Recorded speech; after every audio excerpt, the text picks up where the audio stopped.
I am not a former founder. I did not go to a top business school. I barely worked in venture. And unfortunately, my family is not from money. But I've invested into 27 startups personally. And I just deployed $1.2 million into startups during my first year running SPVs. And this is a little story about how this all happened. All right, where it began. I went to University of Michigan where I caught the startup bug and I moved to New York City to work at an early stage startup. I hated New York. I didn't even last 6 months. And instead, I moved to Nashville, Tennessee, and I worked at the Nashville Entrepreneur Center, running membership and programs for founders. After that, I worked at Nashville Software School, getting engineers jobs at tech companies. And then I was actually recruited to work in venture, which felt like a dream come true. I worked at a venture fund called Jumpstart Foundry, but quickly into that role, I realized that 95% of my time was actually spent fundraising. And Jumpstart, it wasn't a bad place. It just didn't really feel aligned with who I was. I really cared about helping founders and building up the Nashville startup ecosystem. And when my time was focused on raising money, I didn't get to actually do the work that mattered to me. And so I quit that job actually with no plan. And to be totally honest, it was really scary. I didn't know what I was going to do. I just knew that I needed to figure out what I liked doing. I quit that job without a plan. Luckily, I picked up some contract work, paying me money in the meantime. And I actually got a career coach who assigned me a task of I needed to spend 1 month not worrying about a new job or making money, just doing what gives me energy. And very quickly in that month, when it was like I could just do whatever I wanted to do, I started helping founders run their fundraise. At this point, I had very briefly sat on the investor side of the table. And so I felt like I had a little bit more knowledge and understanding of how the VC side worked, who the VCs were. And so I just got to helping. I would help founders put together their pitch decks, I would make introductions. And at first, honestly, I was really bad at it. I was just blind sending pitch decks to anyone who would open the deck.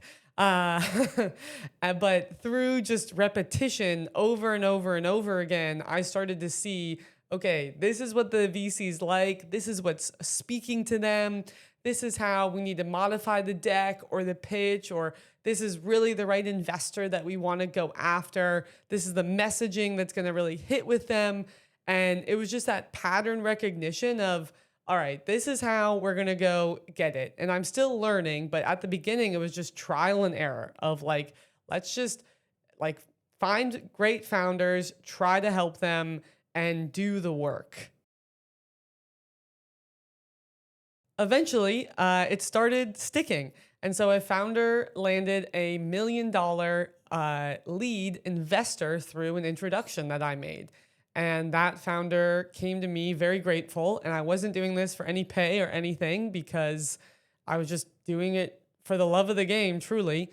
And he was like, "Hey, Zap, do you want to invest a small check alongside this bigger investor?" And I was like, holy shit, I never even thought about that. Okay, like, yes, let's do this. And that's when I wrote my first $5,000 check into that startup. And kind of like the rest was history. Then moving forward, I kept helping founders run their fundraise.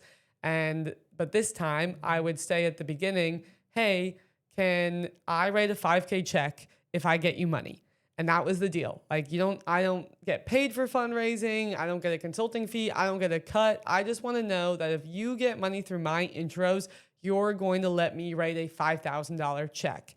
And as it may be, every single month, a founder would get funded through me, and I've pretty much written a $5,000 check monthly for 27 months now. And so I've written 27 personal checks into startup founders.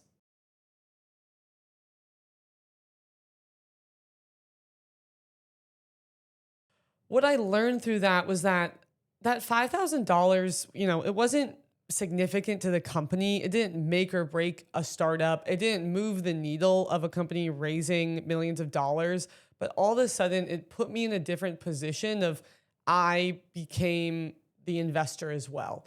Even though I was the smallest check on the cap table, I was in the game and I was playing the game and I was learning through doing. And so I learned very quickly of, even though there was all these founders I wanted to help, who is it that I wanted to help? And along the way that I also wanted to write a check. And how could I observe, like, what were the things that made me want to write the check? What was I learning along the way? And through all that learning, I started to just share publicly and document, here's what I'm doing. Here's how I do it. Here's what I'm learning. Here's what I'm messing up. Here's what's working. And because I was sharing this all super publicly, I think it was pretty unique for perhaps a young woman from outside of the venture world, really an outsider by all means, was playing the game alongside these real venture funds and founders building real companies. And it started to attract interest of like, who is this lady and how is she doing it? And through sharing publicly, I kept acquiring more people over time who would say, hey, I really like what you're doing. I like seeing the deals that you invest in.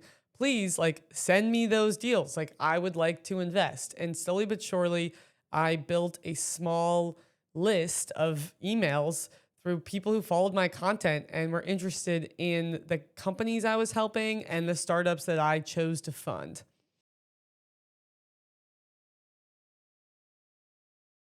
After a year of writing angel checks, I finally built up the courage to run my first SPV, which stands for Special Purpose Vehicle.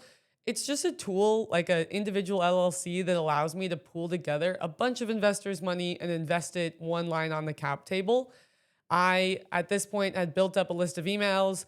When I first did it, I wasn't sure if it was going to work. There was people who told me that they wanted to invest in my deals, but I hadn't seen it in action before. But I put together a deal of, a founder I loved.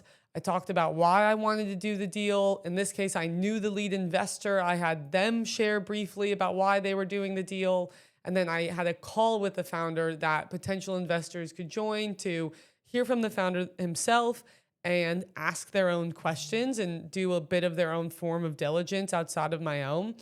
And I was very blessed that, yeah, I raised that first $135,000 SPV, and that became my journey of building my assets under management to invest into more startups.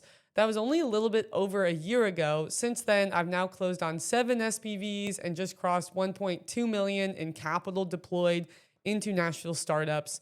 Along the way, it's always followed the same model of I help first, I write a $5,000 check, I keep helping, and when the time is right, when there's a good solid lead that sets the terms, I then run an SPV to follow, and I bring that deal to my audience, and I share, here's why I already invested in this deal, and here's why I want to double down, and I want you to be part of it with me. And this is just the beginning, but I wanted to get on here and start sharing more about same thing I've always been sharing, what I'm learning, what I'm doing, how it all works. There's no secret. And I think the secret of this episode is you don't have to break into venture.